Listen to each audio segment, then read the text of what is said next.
Reiniciamos la transmisión del segmento número 4, Visión Global Más Plus, programa número 186, la etiqueta de la semana, igualdad y justicia social. Número de contacto para que se comuniquen con nosotros, 412-065-1749. Tema de introducción de este segmento número 4 lo dedicamos a informaciones internacionales. Venezuela denuncia ante la ONU masacre de Israel en Khan Younis.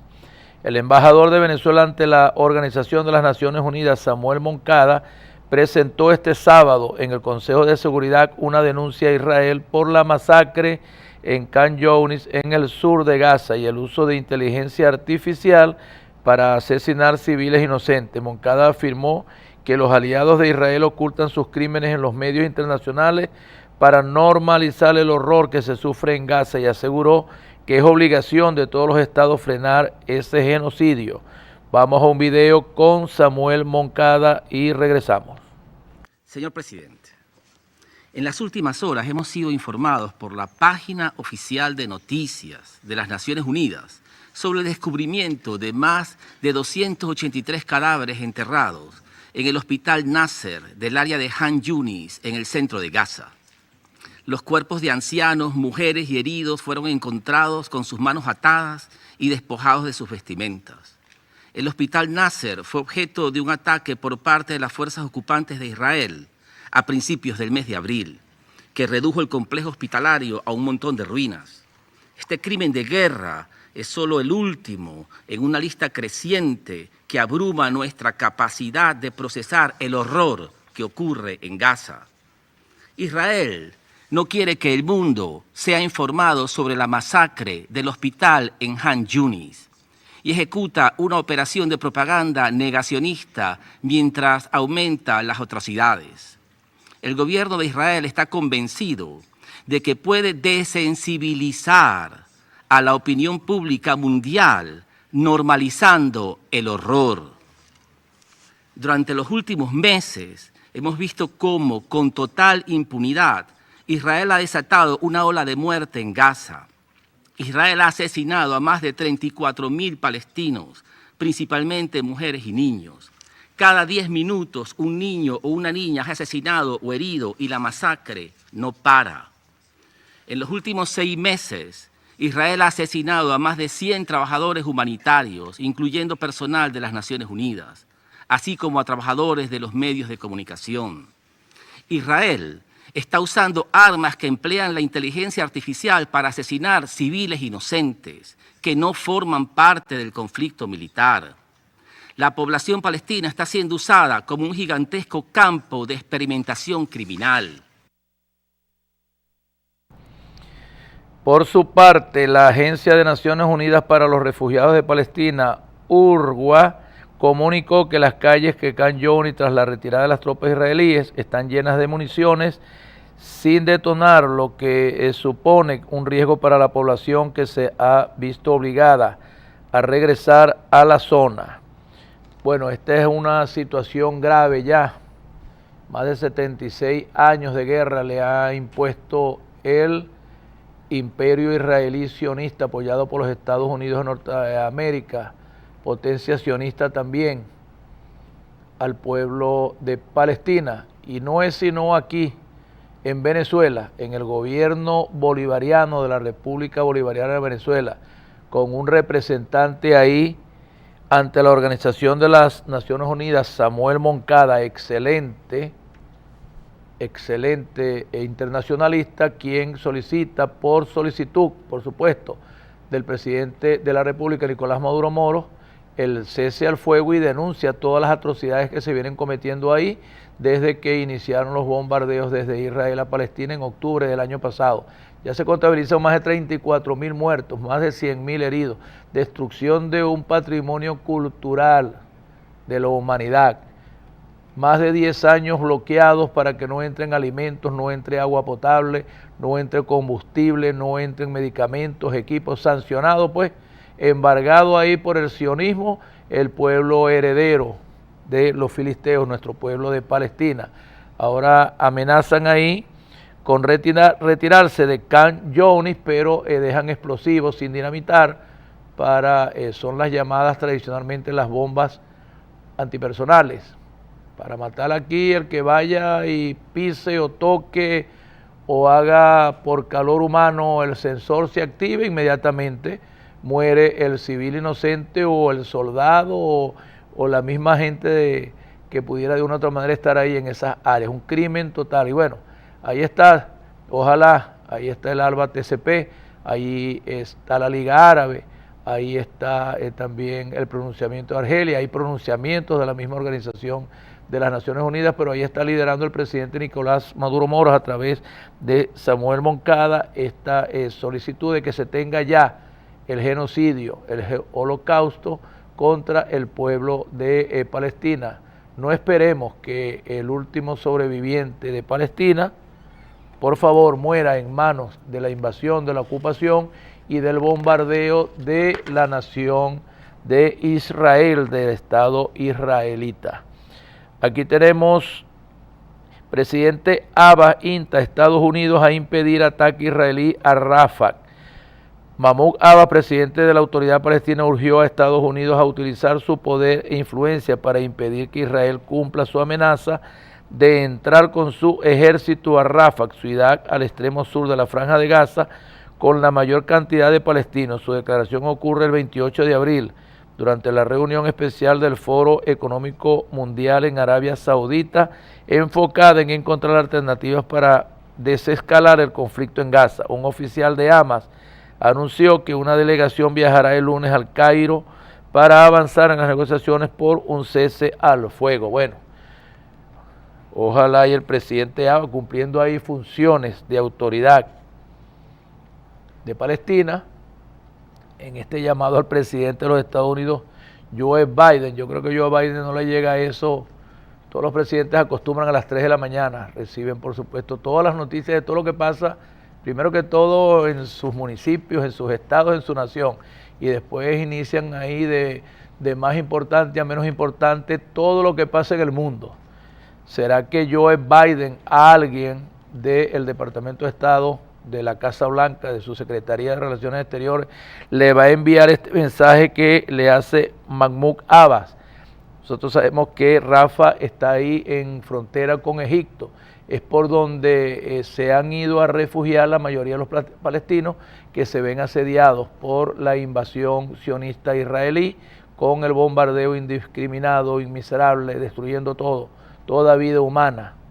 Y entonces ahora amenazan con irse a Rafah, que es frontera con Egipto. Bueno, debe estar pendiente ahí Egipto también defendiendo su frontera, su soberanía, su independencia. No vaya a ser que un falso positivo se monte ahí y también le caigan las bombas a ellos. Pero bueno, lo mejor es evitar, no solo que no vayan a invadir y asesinar a la gran mayoría de palestinos que está ahí refugiados en Rafah y que viven ahí, sino que definitivamente termine la guerra. Ya está bueno de esa guerra innecesaria. Reconozca más bien la Organización de los Estados Unidos, que reconozca más bien la Secretaría, señor presidente, señor presidente de la Organización de las Naciones Unidas, en verdad reúna al Consejo de Seguridad de las Naciones Unidas, reúna de nuevo a todos los países, invoquen ya definitivamente la creación del Estado palestino, delimiten nuevamente con lo que ya le han quitado también, pero dejen ya de estar haciendo sufrir a nuestros hermanos, hermanas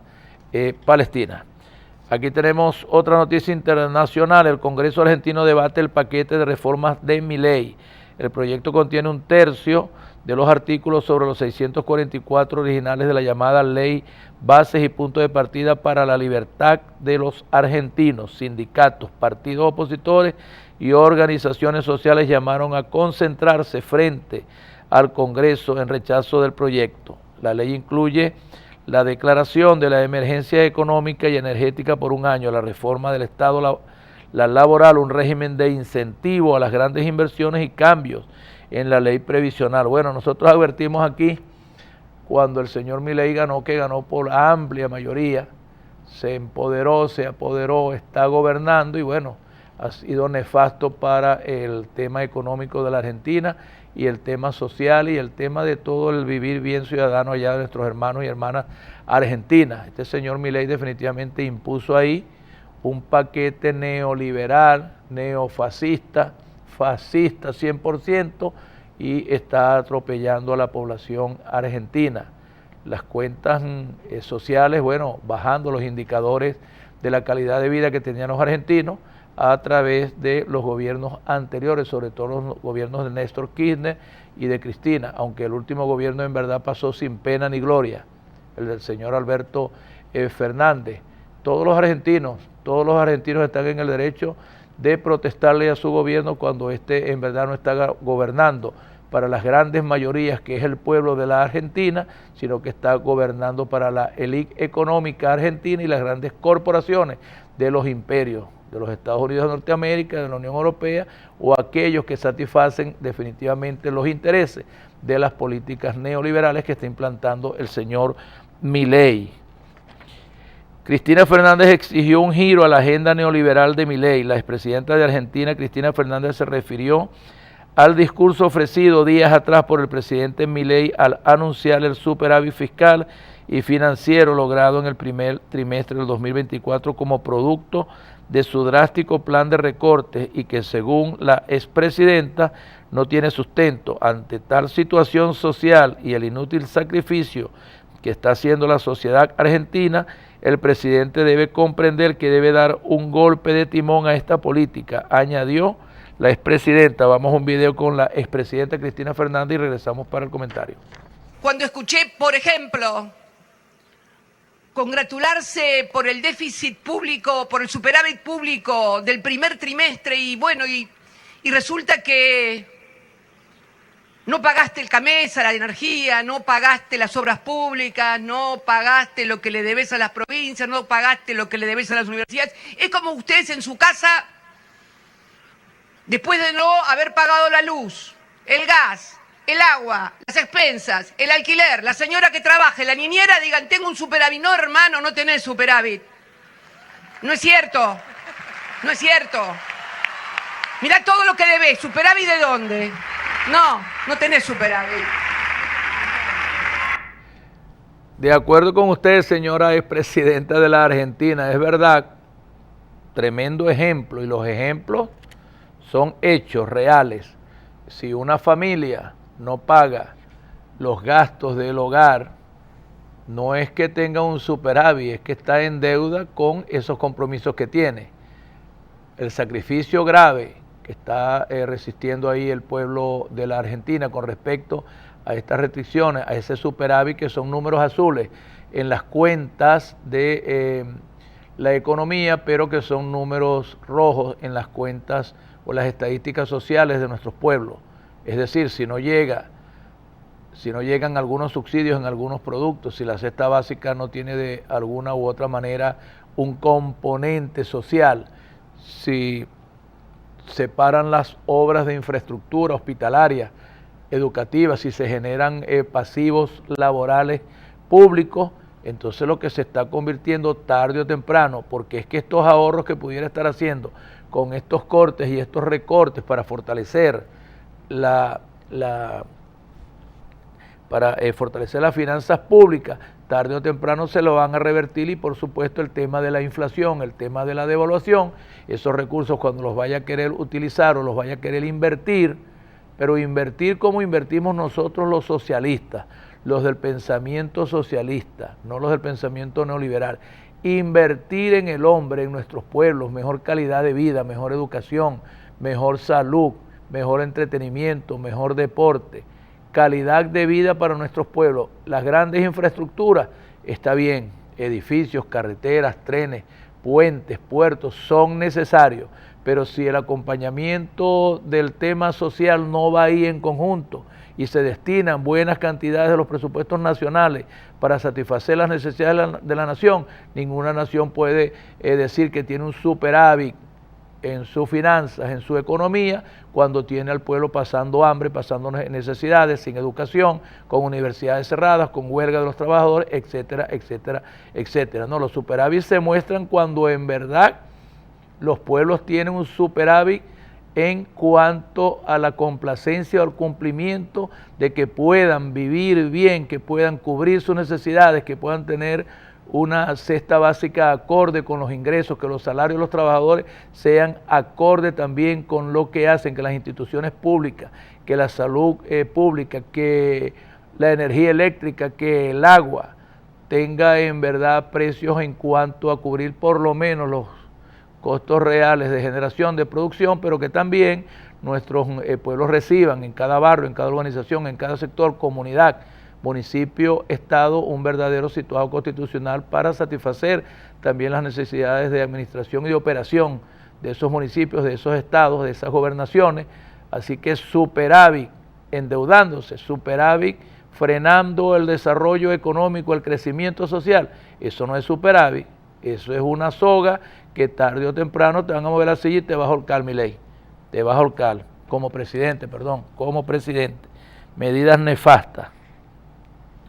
Aquí tenemos otra noticia. Miles de personas marcharon este domingo en Madrid en defensa de la democracia y apoyo al presidente del gobierno español, Pedro Sánchez, y se congregaron frente al Congreso de los Diputados. Durante el recorrido, los manifestantes lanzaron diversos coros en apoyo a Pedro Sánchez, pidiéndole que no dimita, y mostraron su respaldo a su esposa Begoña Gómez, quien fue demandada por el autodenominado sindicato Manos Limpias de extrema derecha por presunta corrupción en los negocios y tráfico de influencias.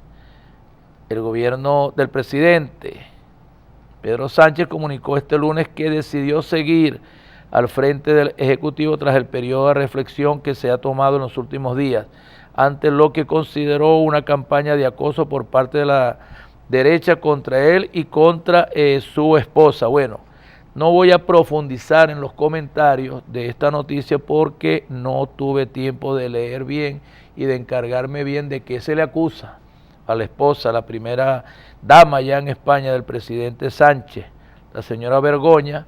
No sé las razones o no para dimitir. Dimitir es renunciar, dejar el cargo y ponerlo a la orden de la Constitución, las leyes, para que se elija un nuevo presidente. Allá el sistema presidencial, allá es un sistema monárquico, no hay democracia plena, hay un sistema monárquico con un presidente y hay un Congreso que elige los destinos de ese país. Bueno, que sean los que están allá, los que conocen en verdad el caso, y que si el presidente cree que en verdad no se ha cometido delito de corrupción por parte de su esposa o su esposa y cree que es un acoso político, puede ser, no lo sabemos. ¿Será? ¿No será? Aquí en Venezuela estamos dando ejemplo que ningún ejecutivo, ningún ministro, ningún vicepresidente, ningún bandido de cuello blanco siga robándose de las arcas del tesoro de la nación los dineros de nuestro pueblo. Aquí sí ya estamos claros, aquí funciona la Fiscalía General de la República, aquí funciona el Tribunal Supremo de Justicia y sus tribunales, aquí funciona nuestra Fuerza Armada Nacional Bolivariana, nuestras policías, contrainteligencia, inteligencia. Aquí todo se hace fácil y tenemos resultados, no solamente para los opositores que andan por ahí libres, caminando y sueltos, y otros en el exterior gozando de los privilegios y los dineros que le robaron a la nación. Y hay otros que de una u otra manera están ya detenidos, pero aquí está cayendo gente de alto nivel del gobierno. Eso se llama justicia revolucionaria. Aquí tenemos el Senado de Estados Unidos, de ajustada mayoría demócrata, aprobó el paquete de 95.000 millones de dólares de ayuda para Ucrania, Israel y Taiwán, que ya había sido avalado por la Cámara Baja. Con esta luz verde, el presidente Joe Biden promulgó la medida para que empiece a fluir el envío de dinero tras meses de bloqueo legislativo. Vamos a pedir un video de Estados Unidos. ¿Tiene moral para acusar a algún gobierno de violar derechos humanos? Referente también a esa noticia. Vemos el video y comentamos al respecto. Estados Unidos acusa nuevamente al gobierno venezolano de ser violador de derechos humanos. ¿Tendrán moral para afirmar eso? Aquí te lo diremos claramente. Recientemente, el gobierno estadounidense emitió un informe sobre los derechos humanos en Venezuela, que según lo dicho por el canciller venezolano Iván Gil, está lleno de mentiras. En toda esta situación hay algo interesante y hasta curioso. ¿Cómo es que Estados Unidos tiene cara para hablar de proteger los derechos humanos de otros países cuando al mismo tiempo el Senado aprueba 95.000 millones de dólares en ayuda de guerra para Ucrania, Israel y Taiwán? A este dato se le suma que solo en este año han aprobado 886.000 millones de dólares en conflictos armados. Les cuento más. Estados Unidos tiene 800 bases militares en más de 70 países, según datos recopilados por el profesor David Fink de la American University de Washington. Y es que bajo la premisa de creerse los salvadores del mundo, tan solo hasta el año 2022, las guerras de Estados Unidos y la OTAN en Medio Oriente han dejado más de 350.000 fallecidos y alrededor de 38 millones de desplazados en Irak, Pakistán, Afganistán, Siria y Libia. Esto no lo digo yo, esto lo dice el Instituto Watson de la Universidad Brown en Estados Unidos. Lo revelador es que la mayoría de los asesinados eran civiles que no participaban directamente en el conflicto. Y aunque intenten negar su carácter asesino, hay quienes sin ningún cuidado lo admiten. There are a lot of killers. Why, you think our country's so innocent? You think our country's so innocent? I don't know of any government leaders that are killers in America. Well, take a look at what we've done too. We've made a lot of mistakes. I've been against the war in Iraq from the beginning. Yeah, mistakes are different We made than... a lot of mistakes, okay, but a lot of people were killed. So a lot of killers around, believe me. Hay otra forma silenciosa, tipo tira la piedra y esconde la mano, en la que Estados Unidos viola los derechos humanos, no solo de Venezuela, sino de los países no aliados, y son las mal llamadas sanciones. Esto según lo dicho por el relator independiente de la ONU, Alfred de Zayas. Escuchemos. A crisis that has been induced by the United States with the connivance of Canada, the European Union, other countries that have frozen Venezuela's money, so that Venezuela has no access to the money to buy food. The International Covenant on Economic, Social and Cultural Rights specifically prohibits this kind of economic war because of its impact on the right to health, because of its impact on the right to food, etc., etc.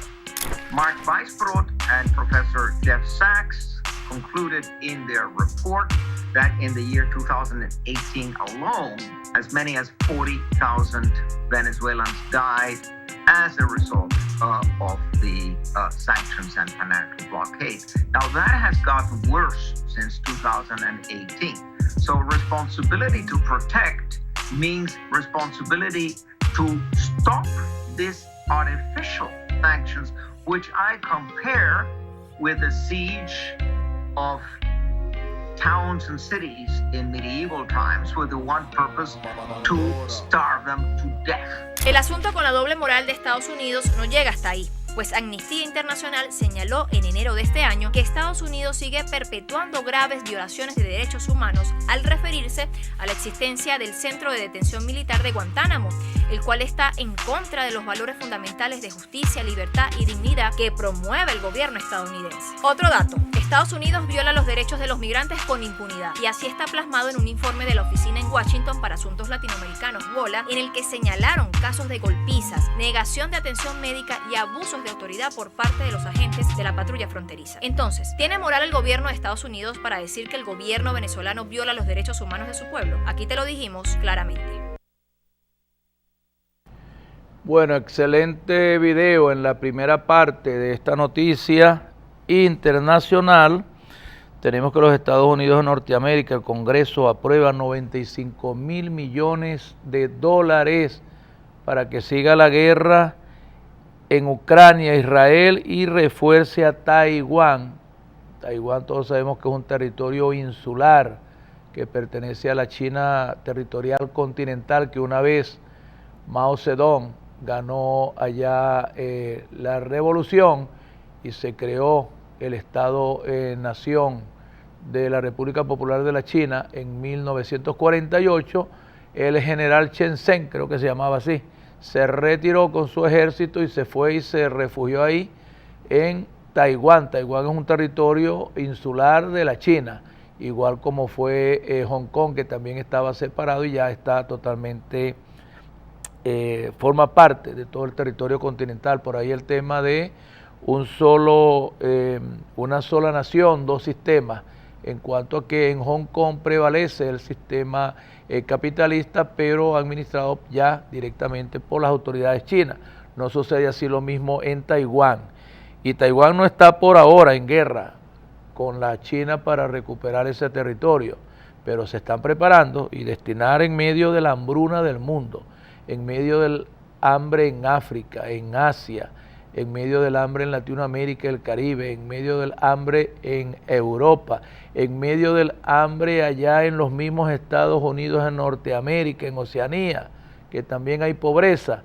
Los Estados Unidos de Norteamérica, apoyados por la OTAN y por la Unión Europea y sus socios hegemones, están destinando 95.000 millones de dólares para que el Estado sionista, cruel Estado, genocida, termine de asesinar a todo ser palestino con esa guerra que le ha impuesto en estos últimos 6 meses, pero que data de más de 70 años desde la misma creación del Estado sionista israelí en 1948. No se ha detenido la ocupación, la violación, el bombardeo y la guerra en Cisjordania y Gaza.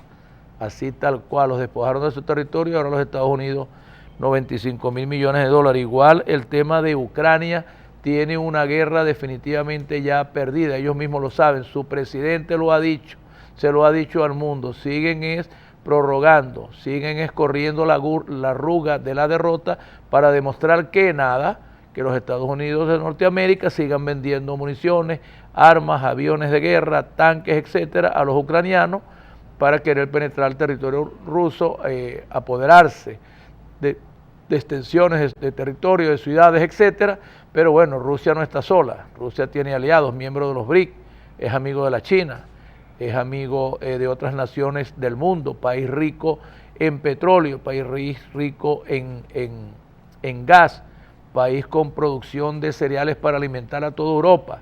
Las consecuencias del embargo a Rusia y de esa guerra trajo como consecuencia el bloqueo, el alza de los precios de los combustibles, porque ya no pasa por ahí, por los oleoductos y los gasoductos y los puertos marítimos que exportan los cereales desde Rusia. Eso ha encarecido, por supuesto, los productos. Rusia, bueno, solamente cambió su patrón de negociación del dólar y estableció que la negociación debía ser en su moneda, el rublo, y que debía de ser también en su compensación en oro. Así que ellos están tranquilos.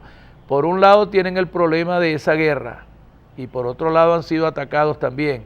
Pero ahí los rusos siguen viviendo, siguen trabajando, siguen produciendo, siguen exportando al mundo y siguen consumiendo ahí lo que necesitan, porque es un país con una economía sostenida, sustentable, que satisface las necesidades de toda su población. El drama es para Ucrania, definitivamente, que este señor presidente Zelensky lo ha metido ahí en una guerra, apoyado por la OTAN, la Unión Europea y los Estados Unidos de Norteamérica, para que al final, tarde o temprano, va a rendirse, va a ser derrotado y va a tener que acordar. Y bueno, así como hacen los Estados Unidos de Norteamérica, que cada vez que invade un país, le declara una guerra, tumba a un presidente y definitivamente lo termina poniendo un títere, y 10, 15, 20 años después, le cobran los gastos o la inversión de la guerra que ellos hicieron. Es decir, ellos fabrican una guerra, van a una nación, derrocan a su presidente, permanecen ahí 5, 10, 15, 20 años, imponen ahí un títere y garantizan que todo lo que ellos invirtieron en esa guerra, porque la guerra para los gringos es un negocio, no es por su independencia. Ya ellos tienen su república libre y soberana desde la derrota a su madre patria, para entonces Gran Bretaña, por allá por 1772. Ya ellos libraron su independencia. Ellos no tienen derecho a estar invadiendo países del mundo para lograr gobiernos que satisfagan el ego, sus necesidades, sus materias primas, etcétera, ni tampoco para imponer ahí dictadores, para mantener monarquías, etcétera, etcétera. Estados Unidos de Norteamérica ya está bueno de que usted siga gastando dinero, 95.000 millones de dólares para 3 naciones, para prepararse, una para la guerra y otras para seguir en la guerra. Lamentable, pero esa es la situación. Y sobre la violación de los derechos humanos en Venezuela, miren, señores de los Estados Unidos de Norteamérica, primero, bueno, todos aquellos que pudieron ver el video a través de las redes y televisión, está muy claro ahí quiénes son los personajes. ahí está el triste célebre Donald Trump, no dejando ni siquiera querer terminar las preguntas al periodista. Mire, hablar de los derechos humanos en Venezuela, sin revisar su territorio, donde el país que más viola derechos humanos en el mundo, desde su mismo nacimiento, desde la segregación racial, desde el racismo, desde lo que le hacen a los migrantes de los países amigos árabes, de Centroamérica, el Caribe, de África, de los desplazados del mundo que van allá con el sueño americano. El sueño americano no es sino la violación de todo derecho que tiene ser humano, que en cualquier otro país del mundo, inclusive en monarquía, en algunas dictaduras, no hay tanto atropello y tanta violación de derechos humanos como hace el Estado de la Nación de Norteamérica. Esa es la verdad.